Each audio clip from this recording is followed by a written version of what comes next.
Vicente, Martínez, Garrido, Rodríguez, Calzada y Moreno y Pérez, del Complejo Hospitalario Universitario de Albacete. Hola, buenos días. Soy Isabel Ramón, médico residente en el Hospital General de Albacete. Como ha dicho, voy a presentar un estudio descriptivo sobre las lesiones quísticas del páncreas.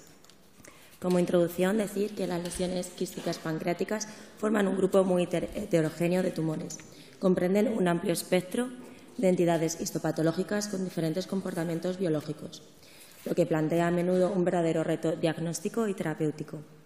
Por todo ello, es de suma importancia y un reto para los pancreatólogos mejorar el diagnóstico, tratamiento y seguimiento, así como definir criterios para la distinción de las lesiones benignas de aquellas malignas o potencialmente malignas. El objetivo de este estudio fue describir las características epidemiológicas y clínicas de un grupo de pacientes con lesiones quísticas del páncreas, así como describir las características sonográficas e histológicas de dichas lesiones. Se trata, por tanto, de un análisis descriptivo retrospectivo en el que se revisaron las historias clínicas de 117 pacientes con lesiones quísticas del páncreas que fueron sometidos a una ecoendoscopia con PAF en el periodo comprendido entre enero del 2008 hasta diciembre del 2014 en nuestro hospital.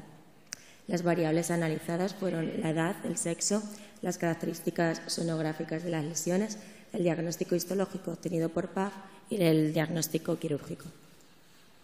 De los 117 pacientes, el 43% eran varones y el 57% mujeres. La edad media era de 67 años y en el 75% de los casos los pacientes estaban asintomáticos y el hallazgo de la lesión quística fue causal al realizar una prueba de imagen por otro motivo. En el 84% de los casos se trataban de lesiones únicas, cuya localización más frecuente era la cabeza y cuerpo pancreático, en el 46 y 27% respectivamente. En 6 pacientes presentaban lesiones múltiples que afectaban de forma difusa a toda la glándula pancreática. En cuanto al tamaño de las lesiones, en el 68% de los casos el tamaño variaba de 1 a 3 centímetros. En 14% era menor de 1 centímetro y en el 18% mayores de 3 centímetros. Aquí muestro algunas imágenes de las lesiones quísticas. Esta lesión que mide aproximadamente 3 centímetros y en la siguiente que es menor a 1 centímetro. En aproximadamente la mitad de los casos se describía comunicación con el conducto pancreático y en 14% de ellos el conducto pancreático estaba dilatado. En 4 pacientes la dilatación era mayor de 6 milímetros. Estas son también unas imágenes en las que se ve la dilatación del conducto y está igual. En cuanto al resultado histológico, se obtuvo en el 30%, el resultado fue compatible con TPMI en un 10% aproximadamente. Era compatible con tumor mucinoso en el 2,6% de carcinoma, otro 2,6% de tumor neuroendocrino y en el 3,5% de cistoadenoma seroso. En el resto de los casos, la histología fue compatible con quiste simple o fue inespecífica. En cuanto al análisis bioquímico, en 45 pacientes se pudo estudiar la amilasa y en 22% el CA y el CA19-9. Pero los resultados que se obtuvieron fueron muy dispersos y no hubo una correlación con el resultado histológico. En todos los casos se realizó profilaxis antibiótica, generalmente con quinolonas. Un paciente presentó una complicación de la técnica, que fue una hemorragia intraquística y que requirió un tratamiento quirúrgico. Y 9 pacientes fallecieron en el seguimiento. 5 de ellos fueron por causas ajenas a la estudiada. De todos los pacientes, solo 16 fueron sometidos a una intervención quirúrgica. Y la indicación de la cirugía fue los que tenían un diagnóstico preoperatorio de adenocarcinoma de páncreas en un paciente que después se confirmó en la pieza quirúrgica, 3 pacientes con diagnóstico preoperatorio de TPMI de rama principal que también se confirmó y un caso presentaba además un adenocarcinoma, 3 pacientes con tumores neuroendocrino y en el resto de los casos 9 pacientes se operaron porque presentaban síntomas. La pieza quirúrgica mostró en 3 pacientes un tumor mucinoso y en el resto, en 6 pacientes, la pieza quirúrgica fue compatible con TPMI de rama secundaria con distintos grados de displasia. Y para concluir, decir que la frecuencia de las lesiones quísticas pancreáticas ha aumentado en los últimos años. Probablemente esto sea debido a una mejora en las técnicas de imagen y a un empleo más generalizado de estas. La mayoría de las lesiones quísticas se diagnostican de forma incidental. Y decir que la econdoscopia es una técnica sensible para el estudio de estas lesiones, pues permite, por un lado, definir morfológicamente dichas lesiones y, por otro lado, analizar el líquido intraquístico a través de la punción. En nuestro estudio, el diagnóstico ecográfico se correlacionó en un 66% con el resultado histológico por la PAF.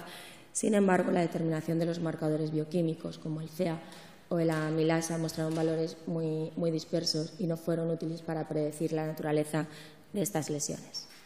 Muchísimas gracias.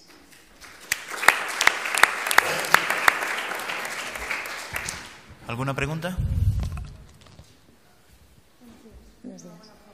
Gracias. Quería preguntarte si en tu centro funcionáis todas las lesiones quísticas, es decir, aquellas que por tamaño, por comportamiento ya tengan una cierta indicación quirúrgica, las pincháis igual antes de decidir si se van a intervenir o no. Bueno, pues un poco, pues si se sospecha que puede ser maligno, casi siempre es para descartar que haya malignidad. Si hay alguna sospecha, o bueno, muchas veces también vienen pedidos de otros servicios como medicina interna. Me refiero, nunca se someten a intervención quirúrgica sin una previa punción. Perdona, siempre hacemos punción primero, sí. Vale, me había entendido mal, perdona. Una pregunta. ¿En vuestro centro te hacen la mucina o solo el CEA y el CA19-9? ¿Mucina lo testan? Suele aparecer en la patológica. Si en la patológica lo ven, ahí sí te lo describen, pero no se analiza. No se manda a independiente a analizar. En la patológica sí, ahí sí que lo... ¿Y hacéis cepillado de la pared de las lesiones quísticas? No. Y a la vista de estos resultados, ¿qué seguimiento plantearías tú a un paciente con una lesión quística que no tiene de dudosa malignidad? Bueno, los criterios son un poco... Pero bueno, depende un poco si hay factores de riesgo que indiquen malignidad. Y bueno, pues todas las guías dependen un poco. Si el tamaño, bueno, pues aunque ahora mismo no es un indicador para cirugía, pero bueno, si es menor de 3 centímetros se puede seguir. Si se ve que si va dilatando el conducto, pues bueno, depende, sí, 3 meses, 6 meses. Es que un poco las características que presente el tumor.